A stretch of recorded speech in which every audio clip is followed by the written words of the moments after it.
The chamber of the Interstellar Council was never quiet. Dozens of species argued across the circular tiers, their voices a mix of guttural growls, buzzing harmonics, and modulated clicks. Yet now silence reigned. Every eye stalk, lens, and compound orb was fixed on the lone human seated at the center table. Lieutenant Mara Vance rested her chin on her palm, looking utterly unbothered by the stares. Across from her, Ambassador's core of the Zirathai leaned forward, mandibles clacking in outrage. His voice reverberated like steel dragged across stone.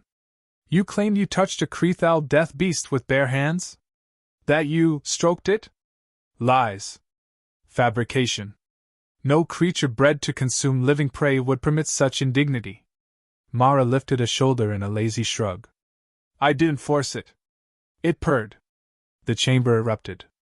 Shocked screeches, alarmed hisses, and even nervous laughter bounced around the domed hall. Several aquatic delegates nearly spilled from their levitation tanks in disbelief. The word purred rippled through translation units, translated into 100 dialects, always carrying the same sense of impossibility. Counselor Veth, a crystalline being whose facets refracted the chamber light, finally spoke. "Explain yourself, human. What exactly transpired on the Krethal colony world?" Mara leaned back, voice calm but deliberate. "The beast wasn't hunting. It was injured. Caught in a trap, bleeding. Everyone else kept their distance, but I approached. I spoke to it. I stayed still. When it didn't attack, I touched its side, gently. Its muscles relaxed. Then it made a sound, a soft vibration. That's what I call a purr. You insult us with primitive anecdotes." Skor slammed one clawed fist against the railing. His scales flared crimson, a sign of aggression in his kind. "The Krethal are apex predators, designed by nature to resist domination. To suggest a fragile mammal like you can command their submission is absurd." "Not command," Mara corrected, her tone sharp enough to cut. "Connect. There's a difference." Gasps followed. Several counselors exchanged uneasy glances. Among the older species, connection was a dangerous word, implying vulnerability, compromise, and risk. Counselor Yilth, an insectoid delegate with translucent wings, clicked softly. "Your people display a troubling pattern, human. You insist on inserting yourselves into danger, approaching predators, probing hazards. You name it science. Others name it recklessness." Mara smiled faintly. "Maybe recklessness is part of it. But what you call dangerous, we call potential. Wolves once stalked our ancestors. Now they sleep at our firesides. Horses that once threw riders now carried us across continents. Elephants hauled stone for our cities. Humanity doesn't stop at fear, we move through it." The council chambers shifted uneasily. Some murmured in suspicion, others in reluctant admiration. Skor's mandibles scraped together, as though grinding bone. "You think your species special because you enslave lesser creatures?" His voice dripped contempt. "You meddle, you interfere, and when you are torn apart, you call it tragedy. It is nature correcting arrogance." Mara's eyes locked with his. Calm, steady, unwavering. "It isn't enslavement. It's trust. Built slowly, patiently. Trust that rewrites instinct. That's what makes us dangerous, Ambassador, not our weapons, not our fleets. We reach out when others recoil. We touch what others only fear. And sometimes, it touches back." For the first time, a ripple of laughter, not mockery, but genuine amusement, moved through the chamber. Even Counselor Veth's crystalline facets glimmered brighter, a sign of intrigue. Still, Skor pressed forward, scenting weakness. "If such absurdity is true, then demonstrate it. Not in parables. Not in stories. Here, before the council." Mara arched an eyebrow. "You want me to pet something?" The ambassador bared his fangs. "The Zirathai keep war serpents bred for combat, unbroken by any hand. No creature has ever survived their proximity without armor or weapon. If you are what you claim, human, then you will touch one. And live." A heavy silence dropped like a stone.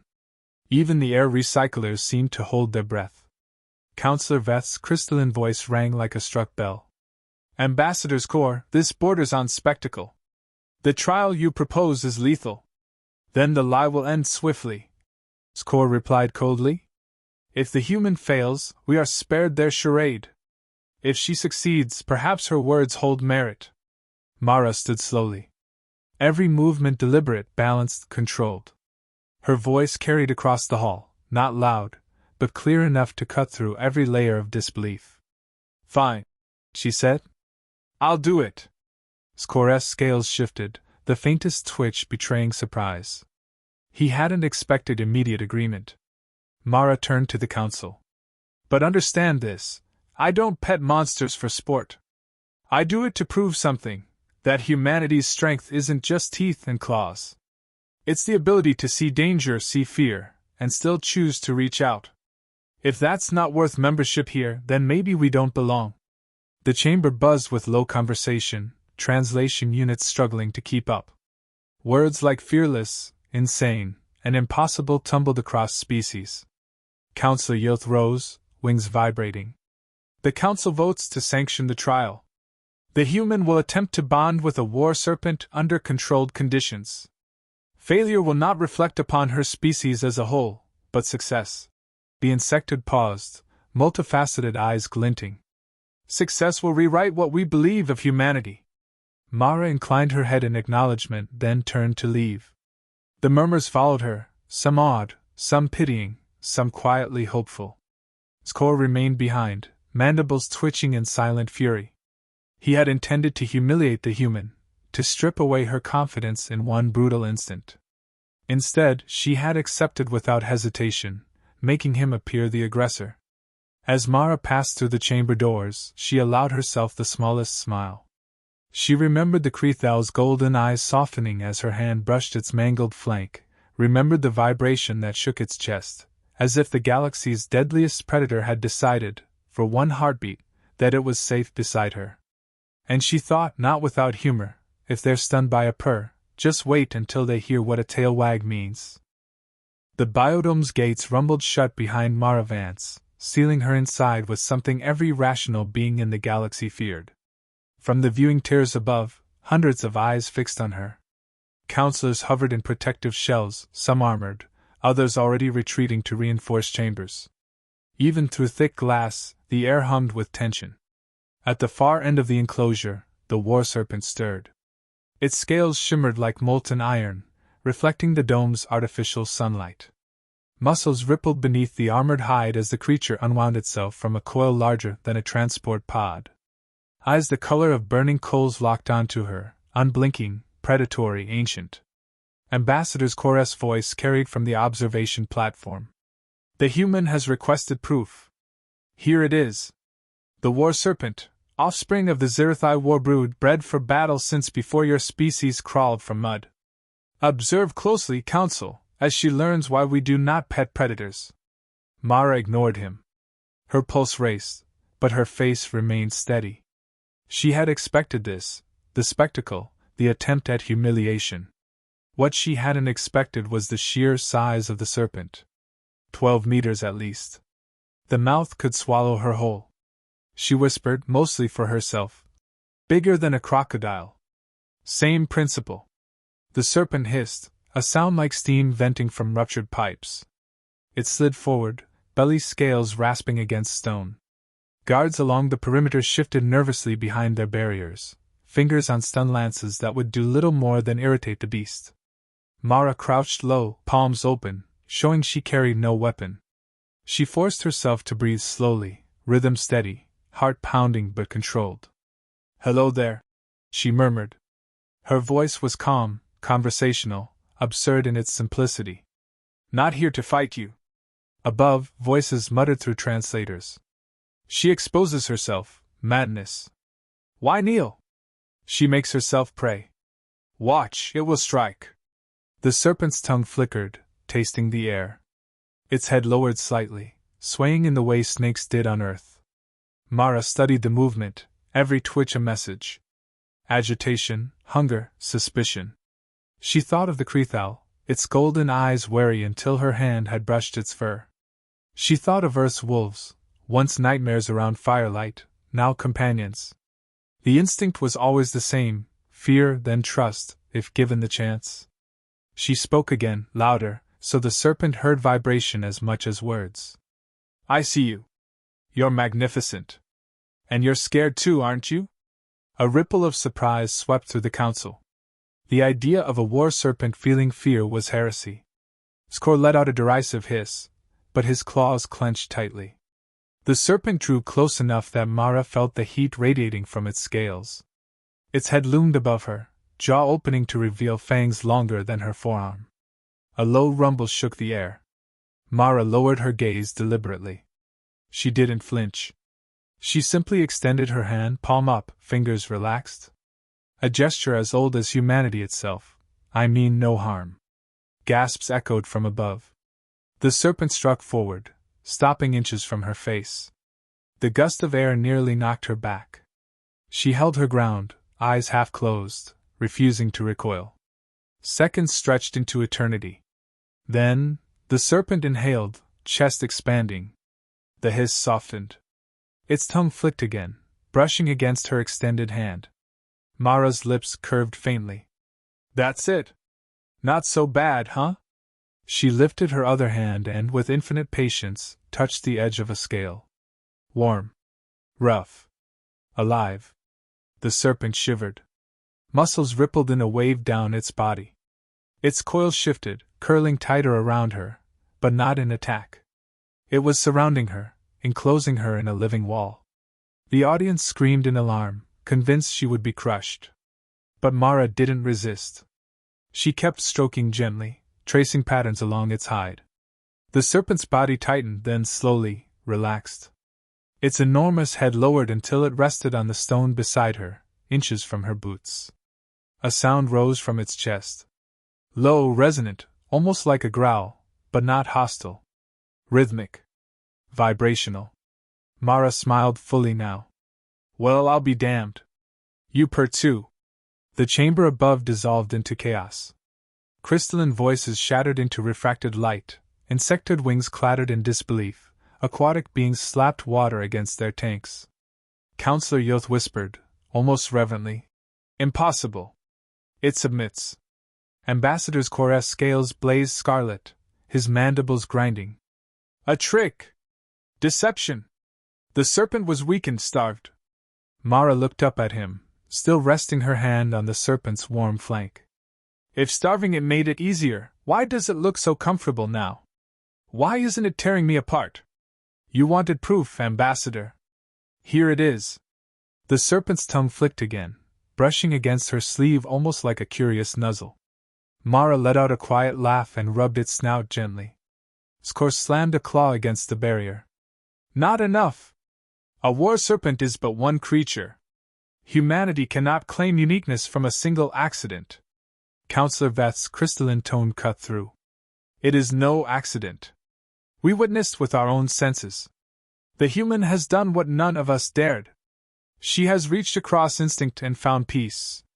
Skor's mandibles spread wide, a predator's snarl. Peace is weakness. Trust leads to betrayal. She tempts predators into complacency, but one day they will feast on her kind. Mara stood slowly, hands still resting against the serpent's massive head.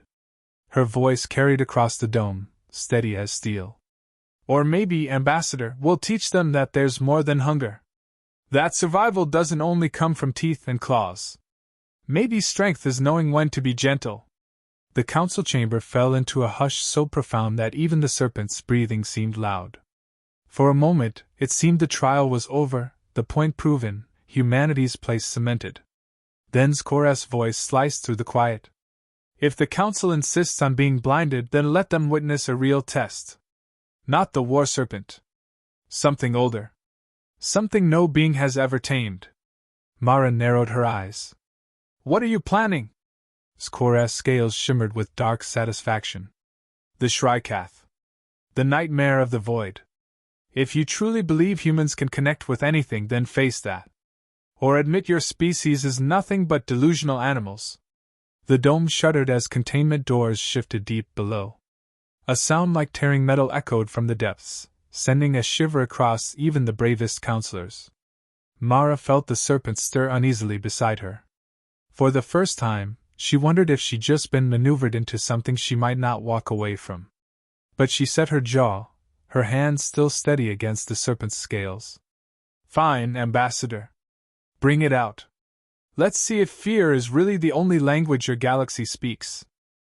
The chamber lights dimmed as containment doors ground open. A gust of freezing air swept through the biodome, carrying the stench of iron and ozone. The serpent coiled tighter around Mara, its body trembling with unease. That alone told her how dire this was. The Shrikath emerged. It did not slither or stalk like the serpent. It unfolded. Limbs like blades scraped against stone, pulling a body plated with jagged armor. 6 eyes burned with a pale, ghostly light, set above a maw lined with serrated mandibles.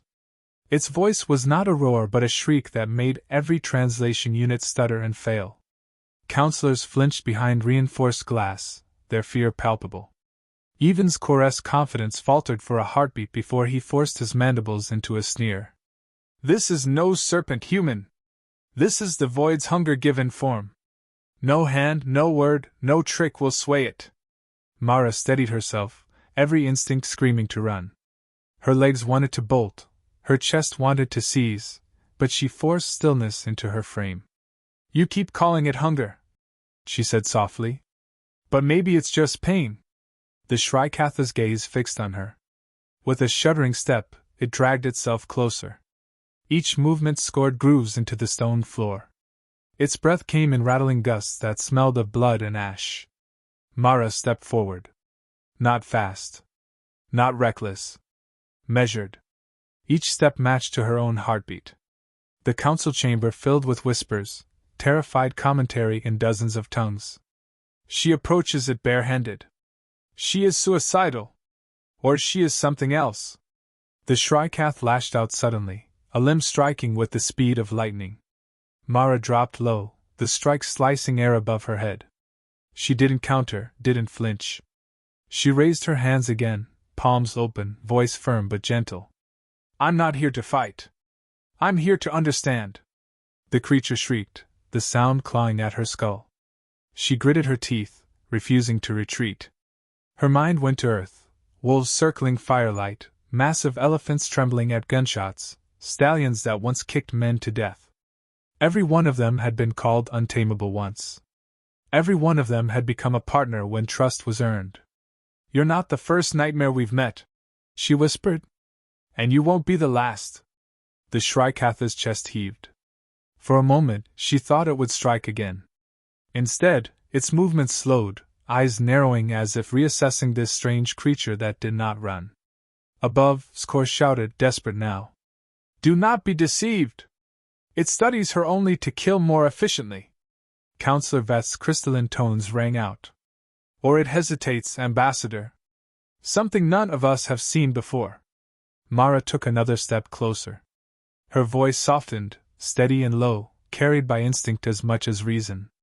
Easy. You're not alone. Not anymore. The Shrikath lowered its head, mandibles clicking. Its breath gusted hot against her face. She raised a hand, fingers trembling, not from fear now, but from the enormity of the moment. Slowly, agonizingly, she placed her palm against the jagged plate of its snout. The council chamber went silent. The Shrikath froze. Its 6 eyes blinked once, then again, as if unsure of the sensation. Its body, taut with violence, loosened fraction by fraction. The shriek in its throat faded to a deep, resonant hum, alien, but eerily familiar. Mara let out a breath she hadn't realized she'd been holding. That's it, she murmured. No one's ever tried, have they? All they saw was a monster. But you were just waiting for someone to reach out. The massive creature shifted, mandibles opening not to bite, but to exhale a low rumble that vibrated the stone beneath them. Then, impossibly, it lowered its head fully to the floor at her feet. Gasps filled the chamber. Counselor Yotha's wings buzzed in disbelief. Submission. From the Shrikath. The serpent, still coiled nearby, let out a low hiss, not hostile, but acknowledging. For the first time in recorded history, 2 apex predators shared the same space without violence, and both bent to a human's touch. Mara turned back toward the council. She stood with one hand on the Shrikatha's armored head, the other resting on the serpent's scales. Her voice carried, calm and unwavering. You wanted proof. Here it is. Humanity doesn't conquer monsters, we change the rules. We find trust where no one else dares look. That's what makes us dangerous. That's what makes us valuable. Skor lunged against the barrier, claws screeching across the glass. This is manipulation. She has bewitched them. Veth's facets blazed with light. Or perhaps she has shown us something we refuse to see. That fear is not the only bond the galaxy can know. The council chamber erupted in voices, some awed, some frightened, some defiant. Yet the tide had turned. The image was undeniable. Two legends of terror bent calmly beside a human, not through force, not through technology, but through a gesture as simple as touch. Skor spat venom against the floor. This changes nothing. Empathy cannot win wars. Mara met his gaze evenly. Maybe not. But it can stop them. Silence followed. Heavy, final. Then, one by one, counselors began to bow their heads, their species' sign of acknowledgement. Not all, but enough. Enough to shift the future. The Shrikast stirred, then pressed its armored snout against Mara's leg like a hound waiting for command. The serpent hissed softly, curling beside her. Two nightmares transformed. Mara exhaled slowly, letting the weight of the moment settle. Guess it's official, she said, half to herself, half to the stun chamber. Humans really can pet anything.